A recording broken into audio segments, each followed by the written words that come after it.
बेटा last class में हम लोगों ने एंड किया था work done bye spring force, right. Spring force तक काउंट किया था। अभी आज हम लोगों को पढ़ना है work done by static friction and work done by kinetic friction. मैंने आप लोगों को स्टैटिक, लिमिटिंग और काइनेटिक बना दिया है। लिमिटिंग फ्रिक्शन कोई अपने आप में ऐसा फ्रिक्शन इसकी अलग वैल्यू, वो स्टैटिक की मैक्सिमम वैल्यू हम लोगों ने क्या बोला था, लिमिटिंग फ्रिक्शन होता, राइट। और उसके बाद जो हमारे पास वैल्यू आई थी वो क्या आई थी हमारे पास, काइनेटिक की। तो आज हम लोग जो पढ़ेंगे क्या पढ़ेंगे कि work done by static friction and work done by kinetic friction क्या रहता है, किस तरीके से जब दो ऑब्जेक्ट आपस में रखे रहते हैं तो उसके एक के ऊपर एक रखने पर उनमें कैसे काम होता है, क्या काम होता है, ये सारी चीजें आज हम लोग देखने वाले हैं, राइट। लास्ट लेक्चर में इससे कोई डाउट नहीं है, आगे चल सकते हैं, सिंपल, ओके। सो आज का हमारे पास टॉपिक रहने वाला है work done by static friction. कौन से फ्रिक्शन से बेटा, स्टैटिक फ्रिक्शन। अभी स्टैटिक फ्रिक्शन हमारे पास क्या कहता है, कैसे कहता है, हमें सब पता है कि जब भी कोई बॉडी रेस्ट पर होती है तो उसको जब हम लोग उस समय पर वो नॉर्मल रिएक्शन के साथ एक फ्रिक्शन अप्लाई कर रहा होता है, उस फ्रिक्शन को हम लोगों ने क्या बोला था, μs ng, जो कि स्टैटिक फ्रिक्शन के इक्वल, राइट। अब मैं आप लोगों से कहता हूं कि वर्क डन कितना होता है एक स्टैटिक फ्रिक्शन में, पहले ध्यान दें। देखिए आपके पास एक ब्लॉक है और आपने इसको इधर से फोर्स लगाया, पर ये फोर्स इतना था कि इस ब्लॉक को मूव नहीं करा पाया। ये फोर्स इतना था कि इस ब्लॉक को मूव नहीं करा पाया। जब ये ब्लॉक को ये फोर्स मूव नहीं करा पाया, इस समय पर स्टैटिक फ्रिक्शन के द्वारा कोई भी काम नहीं किया गया है और ऐसे समय पर आप लोगों का work done by static friction क्या रहता है, 0, राइट। स्टैटिक फ्रिक्शन तो बहुत गहरा होगा ना? नहीं बेटा, स्टैटिक फ्रिक्शन अभी एक्चुअल में जब भी हमारे पास वर्क आएगा वो फोर्स लगा रहा होगा, वर्क नहीं कर रहा होगा। वर्क तभी लगेगा जब हमारे पास कोई ना कोई डिस्प्लेसमेंट हो। हाँ, तो work done by static friction जब बॉडी रेस्ट पर है तब लगेगा। ये चीज तो हमें समझ में आती है, लेकिन यहाँ पे वर्क डन उससे कुछ नहीं कर रहा। स्टैटिक फ्रिक्शन तब लगेगा जब बॉडी हमारे पास रेस्ट पर, तो फ्रिक्शन फोर्स तो लग सकती है रेस्ट पर, वर्क डन नहीं हो रहा, राइट। जैसे कि मैं आपसे कहता हूँ, ध्यान सुनिए, आप लोगों ने वो वाले ट्रक पक्का देखे होंगे जिसके पास रखकर बाइकें जाती हैं या गाड़ी जाती है ना, वो लंबे लंबे ट्रक पीछे बैठ से। अब मैंने कह दिया इस ट्रक के ऊपर एक कार्ट रखा हुआ और इस कार्ट का मास लेट से 100 ग्राम, कितना है, 100 ग्राम। आपका ट्रक आगे चल रहा है और 50 मीटर की दूरी पर है। मैंने आपको कहा कि जब भी वर्क डन पूछेगा तो वो पूछेगा कि किस किसके द्वारा किया जाए। मैं आपसे क्वेश्चन कह रहा हूं, आपको पता करना है work done by gravitational force, second work done by normal reaction और third work done by static friction. अब यहाँ पर हम लोगों को 3 केस में वर्क डन पूछा है और इस केस में वर्क डन कितना आएगा, आइए निकालने की कोशिश करें। मैंने कहा आपका ये जो ट्रक है बेटा, ये आगे की तरफ मूव कर रहा है और जब ये ट्रक आगे की तरफ मूव कर रहा है, इस कार्ट पर जो इसका वेट लग रहा है वो तो नीचे लगेगा mg, और इस पे जो नॉर्मल रिएक्शन लगा ये ऊपर की तरफ लग रहा है, ये नॉर्मल रिएक्शन लग रहा है। वर्क डन बाय ग्रेविटी, ये तो वेट नीचे लग रहा है, मोशन हमारे पास इधर है, तो एंगल कितना बन गया इनके बीच, 90 डिग्री, और 90 डिग्री पे बढ़ने कितना हुआ, 0, यानी कि पहले का आंसर कितना आ गया हमारे पास, सिंपल 0, राइट। नॉर्मल रिएक्शन ठीक है, अब एन चल रहा है, ये ऐसे चल रहा है, एंगल तो अब भी 90 डिग्री है, राइट। भाई नॉर्मल रिएक्शन ऐसे, गाड़ी कैसे मूव कर रही है, डिस्टेंस तो ये है, मैंने क्या बोलता, फोर्स और डिस्टेंस के बीच का एंगल, याद है ना। तो ये 90 है, तो यानी कि ये भी हमारे पास कितना आ गया, 0। Work done by static friction, ये कितना है, नहीं ये 0 नहीं हो सकता, क्योंकि ध्यान सुनना इस चीज को। आपके पास आपका जो ट्रक है वो आगे की तरफ मूव कर रहा है, यहाँ पर आपका एक ब्लॉक रखा हुआ है। इस ब्लॉक का मान के चलिए आपके पास इसका एक्सेलरेशन 1 मीटर पर सेकेंड स्क्वायर, ठीक है।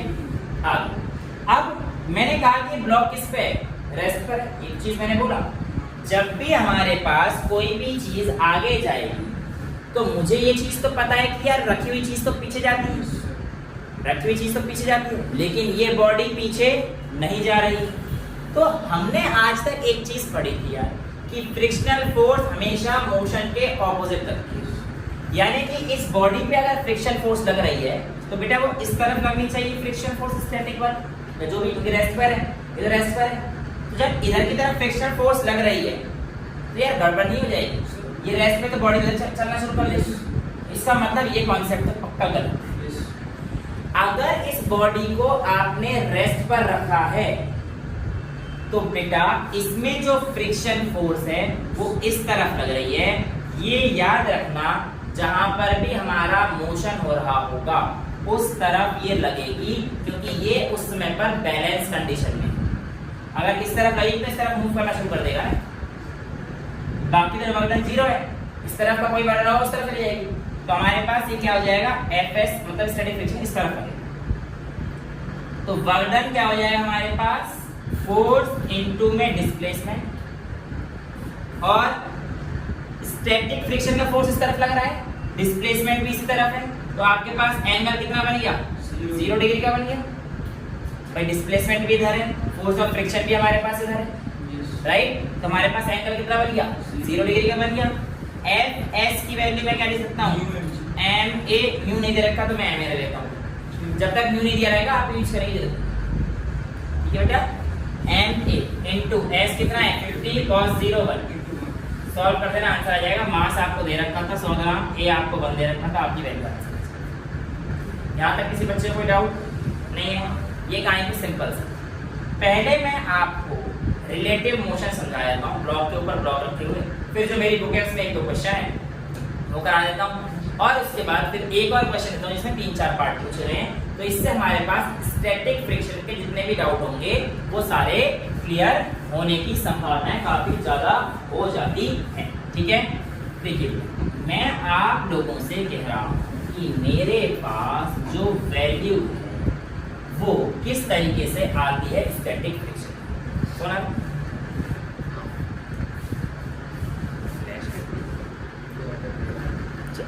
वहीं से काट दिया। चलिए, तो हमारे पास कहानी ये थी कि जो मेरे पास स्टैटिक फ्रिक्शन है उसकी वैल्यू कितनी है। देखो आप लोगों के पास एक ब्लॉक ये और इस ब्लॉक के ऊपर ये ब्लॉक रखा हुआ है। अब आप मुझे बताइए इस ब्लॉक पर स्टैटिक फ्रिक्शन कितना होगा अगर आपके पास इस ब्लॉक को धकेला जा रहा है F फोर्स। F फोर्स से अगर इस ब्लॉक को धकेला जा रहा है तो इस पर लगने वाला स्टैटिक फ्रिक्शन कितना होगा ये आपको बताना, ठीक है। आइए, एंड प्रोवाइडेड ये ब्लॉक इसके साथ भी चल रहा है, जब आपने इसे फोर्स लगाया तो ये ब्लॉक आगे मूव कर रहा है और ये ब्लॉक भी आगे मूव। अब यार ये कहानी तो मुझे समझ में आती है कि जब मैं इस पे फोर्स लगाऊंगा तो ठीक है, जब ये ब्लॉक आगे चल रहा होगा तो इस पर इधर की तरफ फ्रिक्शन लग रहा है। फ्रिक्शन फोर्स हमेशा अपोजिंग इन नेचर है। जब ये ब्लॉक आगे की तरफ मूव कर रहा होगा बड़ा एम वाला, तो मेरे पास फ्रिक्शन फोर्स इस तरफ करना, और लेट से इसने x डिस्प्लेसमेंट इसने कवर करी हो, तो इस ब्लॉक पे लगने वाला नेट एक्सेलरेशन फोर्स Fx होगा। नेट एक्सेलरेशन नेट फोर्स तो friction force F S static और वर्क डन कितना हो जाएगा इनटू x। ये कहानी हो जाएगी, ध्यान रखो, कोई दिक्कत नहीं।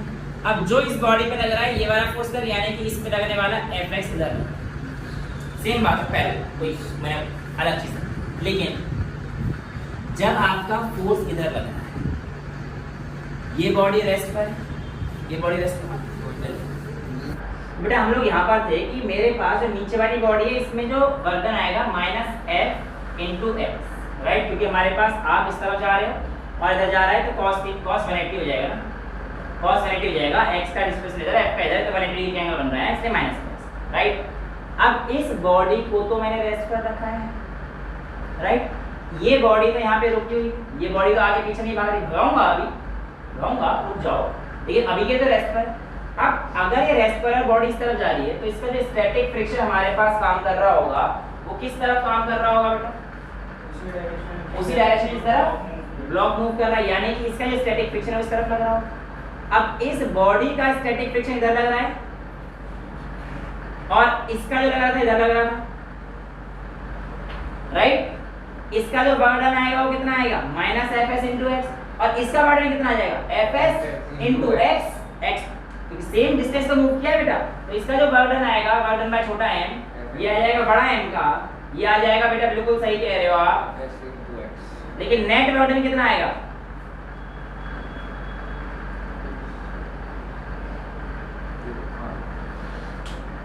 यानी कि स्टैटिक फ्रिक्शन का ठंडा बोलते हैं, ठीक है। यानी कि नेट बर्डन जो हमारे पास आता है वो क्या है? 0। कब? स्टैटिक फ्रिक्शन कब? जब एक बॉडी दूसरे बॉडी के ऊपर रखी है और वो स्लाइड नहीं कर रही, यहाँ तक सारी चीजें क्लियर है, राइट। अब आते हैं एक अच्छे से कॉन्सेप्ट पर। ये तो सिंपल से कॉन्सेप्ट है, ठीक है, और आप लोगों के कॉन्सेप्ट जो है बनते जाए। हाँ, करेगी तो -2fs आएगा।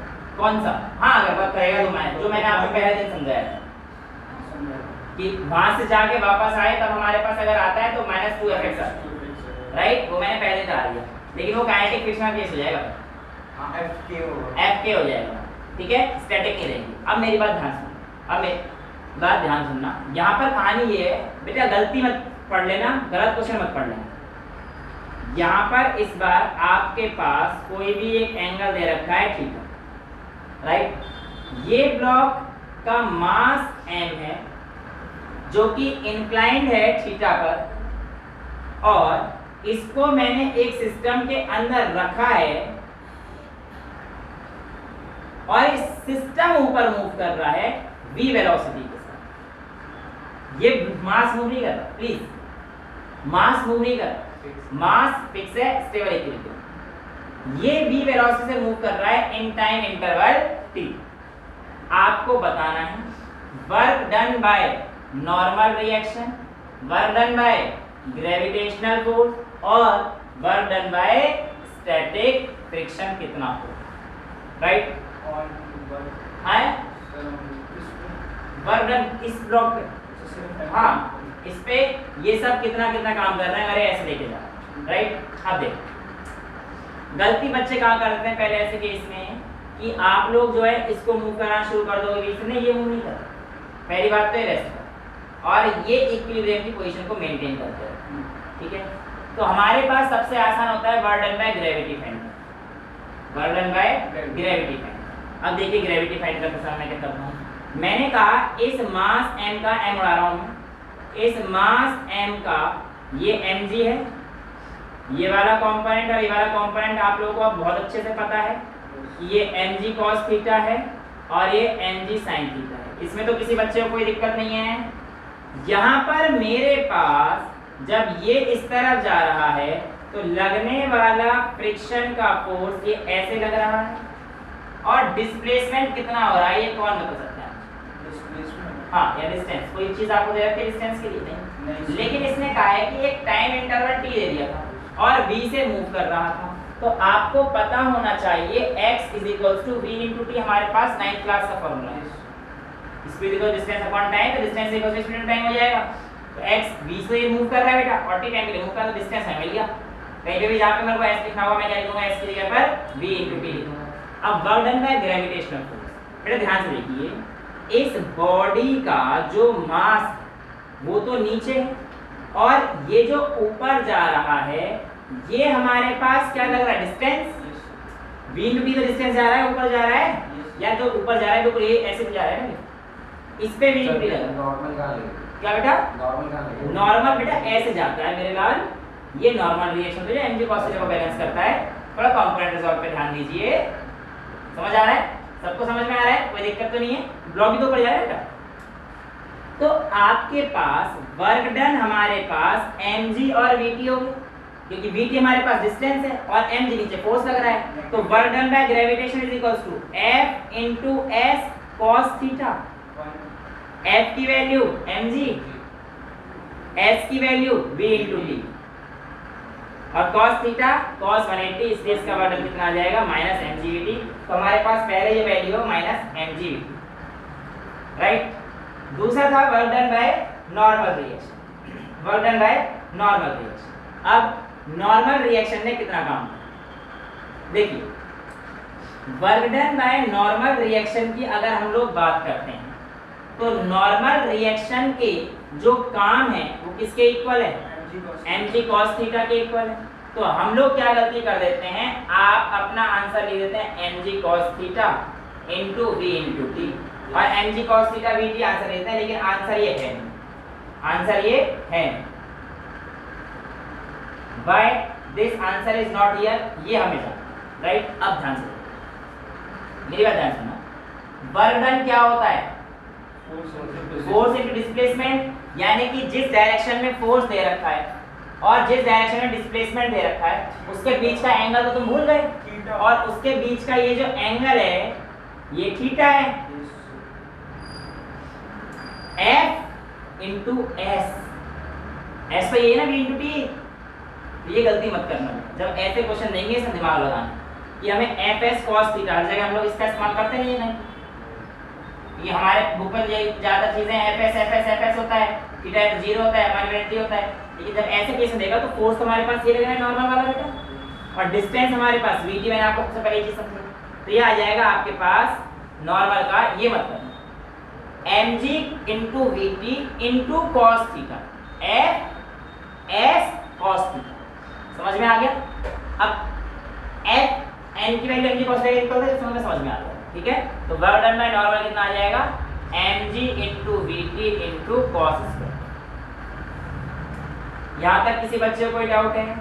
अब जो नेक्स्ट क्वेश्चन था वो था मेरे पास वर्क डन बाय फ्रिक्शन, है ना, इसका कॉन्सेप्ट भी बड़ा दिमाग वाला है। अब ध्यान सुनिए, जो मेरा फ्रिक्शनल फोर्स है यानी कि Fs है, ये मैंने आपको बोल रखा है कौन सी कंडीशन में है, इक्विलिब्रियम की कंडीशन में, यानी कि जो फोर्स Fs का इस डायरेक्शन में होगा वही फोर्स इधर की डायरेक्शन के इक्वल हो जाएगा, यानी कि बिल्कुल बेटा Fs की वैल्यू आपके पास कितनी आ जाएगी, mg sin थीटा, ठीक है। लेकिन Fs तो ये वाला हो गया, Fs तो ये वाला हो गया, और अब मैं इसको थोड़ा सा आप लोगों को इमेजिन करना पड़ेगा कि थोड़ा सा कॉम्प्लिकेटेड क्वेश्चन आप लोगों को लग सकता है पर है नहीं। ध्यान से देखिए, ये ब्लॉक है, ये आपके पास Fs लग रहा है, और ये ब्लॉक ऊपर की तरफ जा रहा था ना ऐसे, Vt तो इधर की तरफ एग्जैक्ट, और ये तो हमारे पास नॉर्मल इसके बीच का एंगल अभी हमने देखा थीटा था, तो ये वाला जो एंगल आएगा ये कितना आ जाएगा, 90 माइनस थीटा आ जाएगा। तो Fs का और एंगल का जो रिलेशन है वो कितना है हमारे पास, 90 माइनस थीटा है, और Fs किसके इक्वल है, mg बेटा sin थीटा, Fs तो mg sin थीटा के इक्वल था ना, Fs is equals to mg sin theta. ये आपके पास आ गया work done by friction, mg sin theta आ गया, यानी कि F आ गया। S का मतलब कितना है Vt, और cos थीटा का मतलब cos 90 minus theta. Sir cos क्यों ले रहे हैं? क्या बेटा एंगल तो इसका लेगा ना, Fs cos थीटा, एंगल की बात नहीं ले रहा हूं। अच्छा Fs cos थीटा, कैसी बातें कर रहे हैं, ऐसा समझ गया मैं, डॉट प्रोडक्ट की डॉट प्रोडक्ट नहीं, F into S cos theta, तो मैं cos भूल गया था, डॉट प्रोडक्ट में cos आती है। ओ समझ में आ रहा है, कोई डाउट तो नहीं किसी को। तो ये कितना होता है sin थीटा, तो मैं इसे लिख सकता हूँ mg sin square theta dot v। तो ये आता है हमारे पास कुछ इस तरीके से काम करना। समझ में आया सबको, कोई दिक्कत तो नहीं है। ये छोटी मोटी कहानी रहती है जो आप लोगों को दिमाग से लगानी है, ठीक है। आप लोगों के बोर्ड के लेवल में तो इससे ऊपर नहीं पूछा जाएगा कि भैया इससे हमारे पास जो स्कूल के पेपर है आपके, है ना, तो उसमें आपके पास जो वर्डन पूछ जाएगा उसका ऐसे ही पूछ जाएगा कि भैया स्टैटिक अगर वर्डन है, स्टैटिक फ्रिक्शन है, तो किस तरीके से काम करना है। तो आपको क्या याद रखना है कि हमारे पास Fs cos थीटा कैसे है, क्या है, और बाकी जो क्वेश्चन है वो आप कैसे होमवर्क में लेके जाना। और अभी हम लोग बात करते जा रहे हैं अगले फ्रिक्शन की, कौन सा, काइनेटिक फ्रिक्शन। तो नेक्स्ट हेडिंग है वो हमारे पास आएगी बेटा work done by kinetic friction. Limiting का है बेटा मैंने क्या बोला था, लिमिटिंग फ्रिक्शन एक सेल्फ एडजस्टिंग फ्रिक्शन। हां बोलो। नेट वैल्यू लिमिटिंग फ्रिक्शन की कोई एक ऐसी पीक वैल्यू नहीं हो, तो स्टैटिक फ्रिक्शन का मैक्सिमम पॉइंट है। तो सारी जो वैल्यू आएंगे लिमिटिंग फ्रिक्शन के किसके केस की होंगे, स्टैटिक के केस की होंगे, ठीक है। तो लिमिटिंग फ्रिक्शन का वर्णन जो भी आया वो किसके बेस पे आ रहा है, स्टैटिक फ्रिक्शन। क्लियर है कॉन्सेप्ट? अब मेरे पास जो कहानी है वो है हमारे पास work done by kinetic friction. यार काइनेटिक फ्रिक्शन केस में हमारे पास दो केस हैं। पहला, जब आपके पास ये ऑब्जेक्ट रेस्ट पर है और इस ऑब्जेक्ट के ऊपर ये ब्लॉक एक्चुअल में स्लाइड कर रहा है। क्या कर रहा है? स्लाइड कर रहा है। जब ये ब्लॉक स्लाइड करेगा तो एक बात तो पक्की है कि इसके आगे बढ़ने की वजह से इन दोनों के कांटेक्ट एरिया में एक फोर्स पैदा होगा जो कि इसको पीछे खींचने की कोशिश करेगा और वो फोर्स हमारे पास क्या होगा? Kinetic friction. और इसीलिए ध्यान सुनना बेटा हमारी बात, जो हमारे पास स्टैटिक फ्रिक्शन था पॉजिटिव भी था, नेगेटिव भी था, जीरो भी था, लेकिन काइनेटिक फ्रिक्शन हमेशा नेगेटिव आएगा। जब मोशन होगा तो काइनेटिक फ्रिक्शन लग सकता है, तो मोशन हो रहा है इधर अपोज होगा, इन दोनों के बीच में एंगल कितना बनेगा? 180 का बनेगा हमेशा। इसीलिए जो नेट वैल्यू आएगी काइनेटिक फ्रिक्शन की हमेशा क्या आएगी? नेगेटिव वैल्यू आएगी। तो ये कहानी आपके पास है work done by kinetic friction is negative. ये आपको समझ में आ गया होगा, इसका फ्री बॉडी डायग्राम बनाने की अभी जरूरत है, राइट? अगला जो कॉन्सेप्ट है वो हमारे पास थोड़ा ढंग का कॉन्सेप्ट है और इम्पोर्टेंट कॉन्सेप्ट भी है, और उसमें आपको जो है एक अच्छा सा क्वेश्चन भी मैं कराना चाहूँगा। ठीक है, इसको डाल दो, सिंपल था। ठीक है, एक कॉन्सेप्ट समझाऊंगा आपको काइनेटिक फ्रिक्शन का और उसके बाद एक बढ़िया सा क्वेश्चन करेंगे हम लोग जिसमें भी दिमाग लगे। ठीक है, okay. Starting with kinetic friction में मैं अब आप लोगों को थोड़ा सा एक केस ऊपर लेके चलूँ। ठीक है, जहाँ पे समझ में नहीं आया रोक देना, जहाँ पे दिक्कत हो मेरे को बेटा बता देना कि सर ये वाला टॉपिक समझ नहीं आया, एक बार दोबारा रिपीट कर। स्टार्ट करें। देखो कहानी ये है कि आपके पास एक ब्लॉक रखा है ये, जिसका लेट से मास m, और इस ब्लॉक के ऊपर एक और ब्लॉक रखा है जिसका मास छोटा है।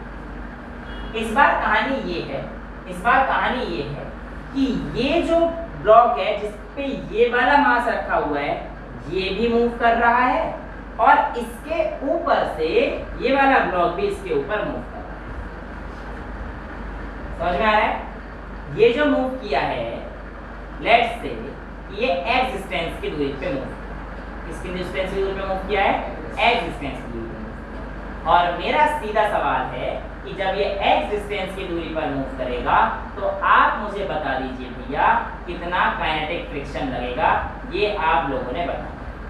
कितना काइनेटिक फ्रिक्शन लगेगा ये आप लोगों को बताना। ठीक है, स्टार्ट करें। अब ध्यान से, यानी कि कुछ समय के बाद कहानी, अब देखो इसके कैसे सॉल्व कर रहा हूँ मैं, ये एक ले लेता हूँ रेफरेंस पॉइंट या ओरिजिन पॉइंट जहाँ से कहानी मेरी शुरू हुई, राइट?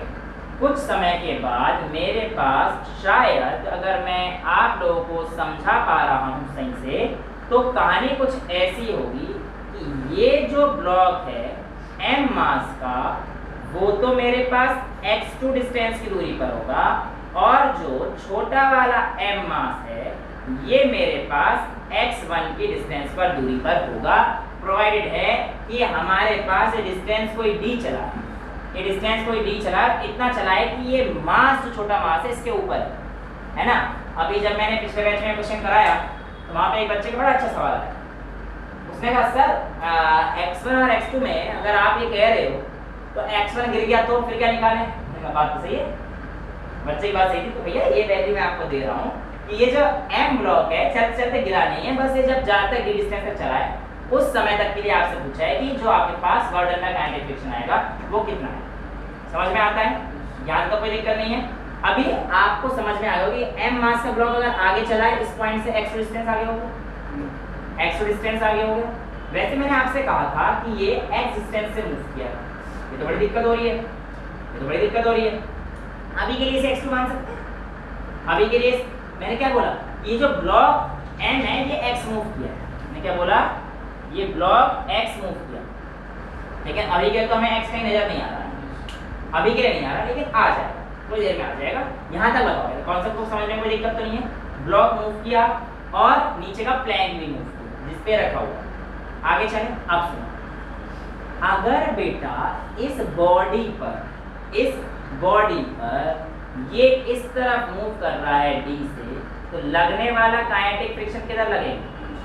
पीछे की तरफ लगेगा। तो इसका जो वर्क डन आएगा वो हमारे पास कितना आएगा? f के माइनस का इनटू में कितना मूव किया, ये x2 मूव किया। यहाँ तक किसी बच्चे को प्रॉब्लम है?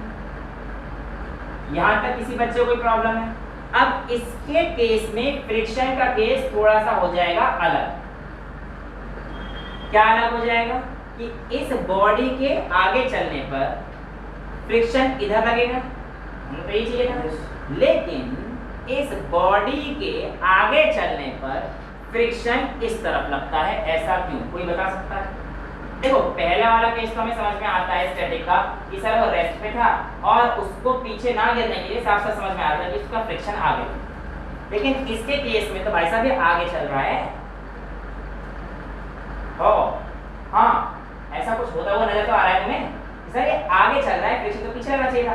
बेटा इसके केस में आप लोग एक थोड़ा सा दिमाग लगा के न्यूटन साहब को याद कीजिए। इसको याद कीजिए, न्यूटन साहब को। न्यूटन साहब का कहना था एक्शन के लिए रिएक्शन जरूरी है, तो एक्शन तो ऑलरेडी इसमें चल ही रहा है ना एफ के का,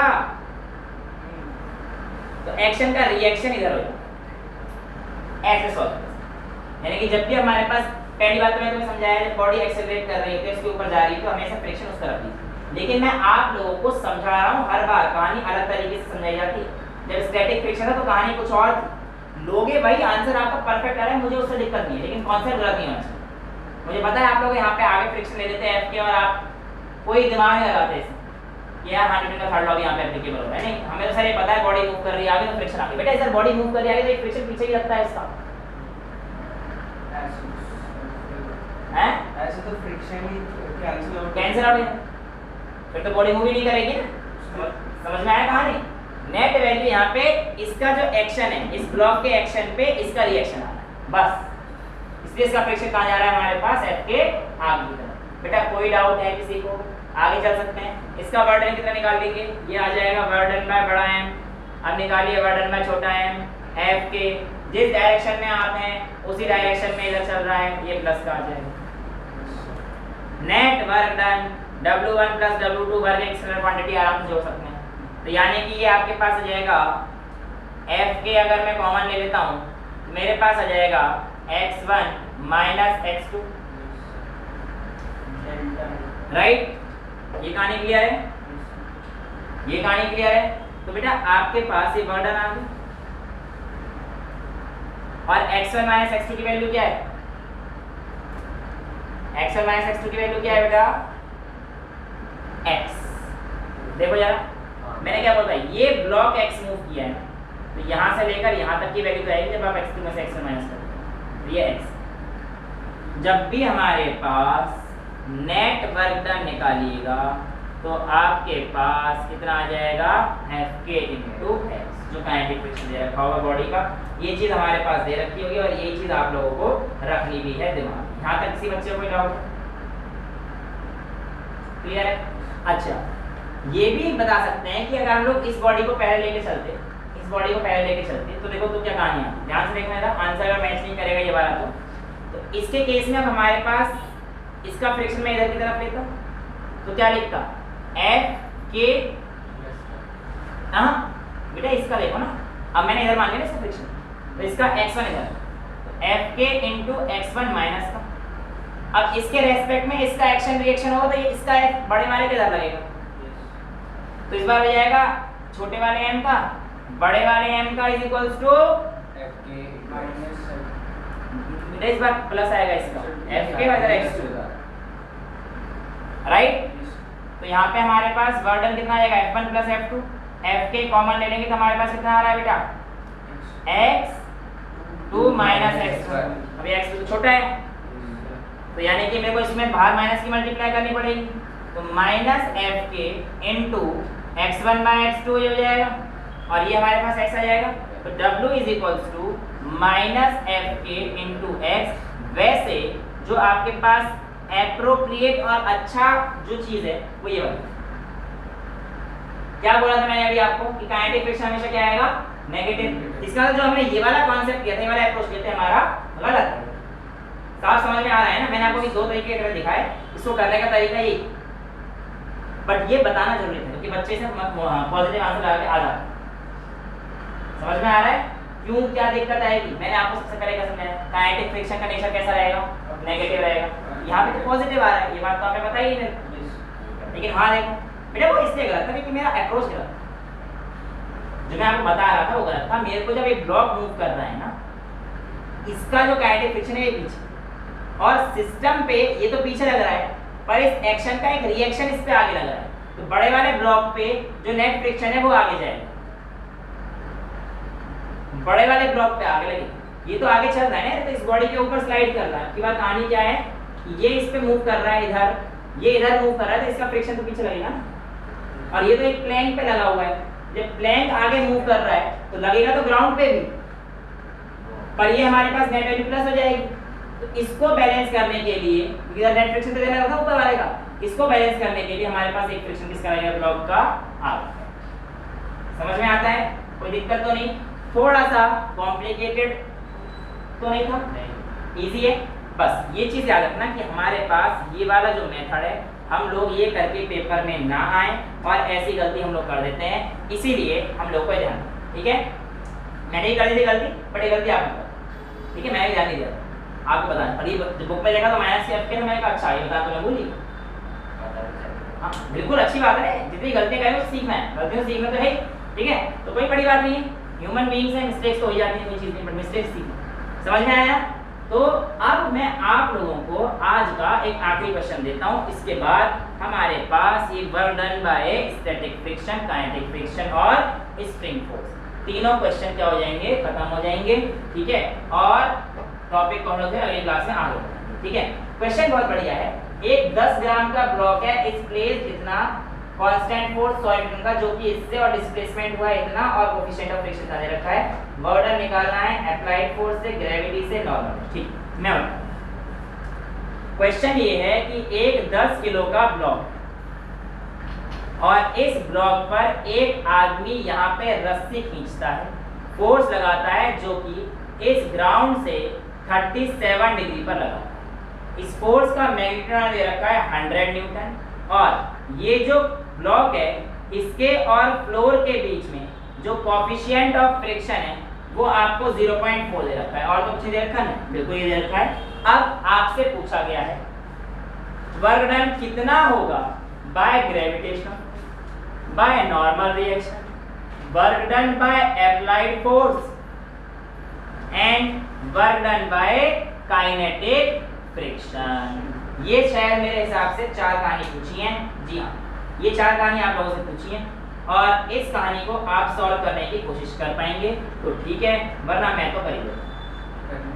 करना है, चलो खैर कर लो, अब मैं वीडियो पॉज करके चलाऊंगा, घर पे ट्राई मार लें। अच्छा क्वेश्चन है, टाइम लग जाएगा, ठीक है। अगर होमवर्क दे दूंगा आपको अच्छे क्वेश्चन, ठीक है। ध्यान से देखो बेटा, अप्रोच देख लो। पहले इस f के कंपोनेंट रिजॉल्व कीजिए, ये f cos थीटा आएगा, और ये कितना आ जाएगा बेटा, f sin थीटा, ठीक है। वर्क डन बाय ग्रेविटी, आपसे बोला है इसमें मूव डिस्टेंस दे रखा है, डिस्टेंस दे रखा है, डिस्प्लेसमेंट 5 मीटर का दे रखा है बेटा, इसमें 5 मीटर का डिस्टेंस दे रखा है, 5 मीटर चला, तो यार वर्क डन बाय ग्रेविटी और नॉर्मल तो 0 हो गए। वही सेम कहानी भाई, वर्क डन बाय ग्रेविटी नीचे की तरफ रहेगा, इधर 90 डिग्री का एंगल, क्या नॉर्मल ऊपर लग रहा है, नीचे लग रहा है, कहानी खत्म। तो ये दोनों तो हो गए हमारे पास 0, 90 डिग्री वाला केस जो मैंने स्टैटिक के क्वेश्चन कराया, नो डाउट, क्लियर है। वर्क डन बाय अप्लाइड, अब देखो फोर्स आपके पास ये है, इस फोर्स का वर्क डन कैसे निकालोगे, मैं क्या बोल रहा हूँ, फोर्स का वही कंपोनेंट लेना है जिस डायरेक्शन में आपका डिस्प्लेसमेंट हो, तो फोर्स का वो कंपोनेंट जो डायरेक्शन इस तरफ मूव कर रहा है 5 मीटर, तो ये वाला जो कंपोनेंट है फोर्स का, ये कौन सा है, f cos theta, f into cos theta dot ds, यानी कि 5 मीटर चला तो वर्क डन आ जाएगा। तो वर्क डन कितना आ गया, f cos थीटा। अब sin 37 के लिए जिन बच्चों को नहीं पता है मैं दोबारा बता देता हूँ, यहाँ पे 37 बना दीजिए बेटा, यहाँ पे 3 लिखिए, 4 लिखिए, 5, बस 3 4 5 cos 37 4/5, right, cos 37 base by hypotenuse, ठीक है। तो f 100 दे रखा था इनटू cos 37 4/5 इनटू 5, तो work done by applied force कितना आ गया, 400 न्यूटन का आ गया। यहाँ तक किसी बच्चे को कोई डाउट है, नहीं है, आगे चल सकते हैं। सिंपल सी कहानी अब जो हमें बतानी है वो क्या है कि आपके पास आपको वर्क डन निकालना है, क्या निकालना है, वर्क डन बाय किससे, फ्रिक्शनल फोर्स। अब work done by frictional force आप कैसे निकालेंगे, ये चीज आप देख लीजिए, फ्रिक्शन फोर्स से पूछा है ना। एक म्यू एम है ना, हाँ 0 म्यू तो दे ही रखा, 0.4। अच्छा म्यू दे रखा है, बस फिर तो निकाल दो, फिर तो निकाल दो। अब देखो यहाँ पर एक बच्चे जो गलती करते हैं, ठीक है, इसका एम जी तो नीचे लग रहा होगा, नॉर्मल ऊपर लग रहा। अब जो हमारे पास work done by frictional force होता है वो क्या होता है, म्यू आर या म्यू एम जी या mu into normal reaction, mu into normal reaction और इनटू डिस्प्लेसमेंट तो ठीक है, हमें समझ में आ गया 5 नॉर्मल रिएक्शन ये हमारे पास क्या आएगा, सिंपल एम जी। तो बच्चे क्या करेंगे, 0.4 इनटू एम जी कितना दे रखा है, मास दे रखा है 10 और ग्रेविटी 10, 10 इनटू 10 कॉस कहां से आ जाएगा बेटा, थीटा भी तो कुछ बन रहा है ना, थीटा तो इस पे लग रहा है ना, मैंने क्या बोला ऐसे लग रहा है तो बॉडी तो आगे ऐसे चल रही है ना, तो 90 माइनस 30 है। कहां नहीं, इसमें थीटा लग ही नहीं रहा ना बेटा, कैसी बातें कर रहे हो, नहीं लग रहा इसमें 30 थीटा, कैसे नहीं लग रहा, क्योंकि आपने बॉडी को ऐसे खींचा तो बॉडी मूव तो जमीन के अराउंड चल रही है ना, वो एंगल पे थोड़ी आ रही है ऊपर आपके साथ, बॉडी जो मूव कर रही है जमीन के अराउंड चल रही है, समझ में आया। तो बेटा कहने का मतलब ये है s इंटू एस 5 मीटर देखा था, इसको सॉल्व करके आप खुश होकर आंसर करके आएंगे और आपका आंसर गलत है, नेगेटिव नहीं आएगा इसका आंसर। आप सुनिए क्यों गलत है, एक्चुअल में आपने नॉर्मल रिएक्शन की वैल्यू गलत, आपने नॉर्मल रिएक्शन की वैल्यू गलत, ध्यान से देखो। ऐसे केस में जब आपने कंपोनेंट रिजॉल्व करे हो ना, तो जितने भी ऊपर वाले फोर्स लग रहे हैं इनका सम नीचे वाले फोर्स के इक्वल, यानी कि normal reaction plus F sine theta is equals to M G R. तो जो आपके पास नॉर्मल रिएक्शन की वैल्यू आएगी वो आएगी बेटा M G minus F sine theta, और M G minus F sine theta में जो आपके पास वैल्यू आएगी, एम जी कितना हो गया 10 into 10 minus F sine theta 3/5 होता है, साइन थीटा मतलब साइन 37 है 3/5, एफ की वैल्यू 100 दे रखी थी इंटू 3/5, 5 से 20, 10 इंटू 10 कितना आ गया 100, 10 इंटू 10 20 होता है, वाह थोड़ा सा हो जाता है तो बहुत कुछ हो गया बेटे। 20 माइनस 30 आ गया 60, तो नॉर्मल का फोर्स कितना आया 60, ठीक है 40 मीटर, ठीक है। और जो बर्डन है न्यू कितना है 0.4 इंटू 40 इंटू एस 5, तो 4 इंटू 4 16 इंटू 5 80 न्यूटन का बर्डन होगा बाय आपके काइनेटिक फ्रिक्शन। हाँ जी हाँ पूछो। आगे मूव करेगा ना हाँ, हाँ। डिस्प्लेसमेंट से पीछे जो काइनेटिक फोर्स है तो वो थीटा बनेगा 180 डिग्री, तो नेगेटिव आना चाहिए ना ये तो। बेटा देखो जो आपके पास बर्डन में kinetic friction mu into MG into S आता है, mu into MG into S आ रहा है। अब तुम्हारे पास नेट फोर्स की वैल्यू नॉर्मल के देखो ना कितनी आ रही है, तो नॉर्मल में मैंने जो कंपोनेंट आपका माइनस वाला था वो एक्चुअल में हमारे पास यहाँ पे रिजॉल्व हो गया ना, नेट फोर्स हमारे पास यहाँ पे आ गया। और जो आपकी बात है वो कि सर ये आगे चल रहा है तो ये इधर चल रहा है, माइनस में वैल्यू रहनी चाहिए, मैंने वो थीटा वाला कंपोनेंट यहाँ सारे रिजॉल्व तो कर रही थीटा बन रहे थे, एफ और एस के बीच में एंगल लिया है, तो यानी कि नेट फोर्स और उसके बीच का एंगल जब लिया तब मैंने सॉल्व किया है, इससे वैल्यू पॉजिटिव किया है।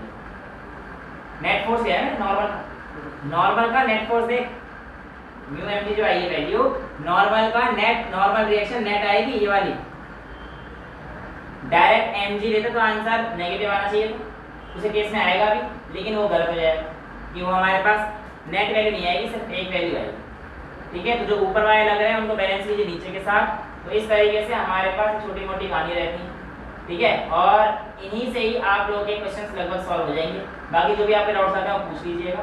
आज के लिए इतना ही रखते हैं, that's all for today, thank you so much.